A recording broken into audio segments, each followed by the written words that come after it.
நல்லா பார்த்துக்கோங்க. ஒரு நடிகன் நாடாள துடிக்கிறான். அந்த நடிகனை நம்பி பொண்டாட்டி இல்லை, பிள்ளைங்க இல்லை, 2 பிள்ளையும் இல்லை, பொண்டாட்டியும் இல்லை, பெத்த தாய் தோப்பம் இல்லை, யாருமே அந்த ஆளை நம்பி இல்லை.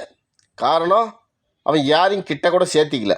கட்டின பொண்டாட்டியை ஒதுக்கி வச்சிட்டான், பிள்ளைங்கள ஒதுக்கி வச்சிட்டான், பெத்த தாய் தோப்பனை ஒதுக்கி வச்சிட்டான், ரசிகர்களை ஒதுக்கி வச்சிட்டான் தனியாக. ஆனால் அவர் நாடாள துடிக்கிறார், தமிழ்நாட்டை ஆள துடிக்கிறார். தமிழ்நாட்டை நம்ம தூக்கி கொடுத்துடணும் வச்சுக்கோப்பா அப்படின்னு.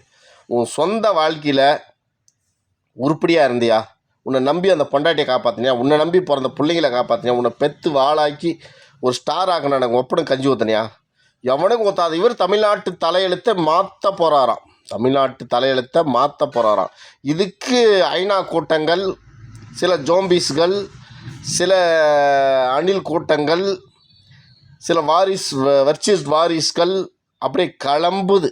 Love you love you. அப்போ சொல்ல வர, பொண்டாட்டியை நடுத்தரில் விட்டுட்டு, புள்ளியை நடுத்தரில் விட்டு, அப்பனை நடுத்தரில் விட்டு, இன்னொருத்த பொண்டாட்டியோட இன்னொரு பொண்ணோட பொறுக்கி தானம் பண்ணிக்கின்னு குடிச்சிக்கின்னு கெஸ்ட் ஹவுஸில் தனியாக இருக்கிற ஒருத்தனாக தான் இந்த நாட்டில் நல்லவன், நாடாள தகுதியானவன் இந்த மக்கள் நினைக்கிறாங்களா?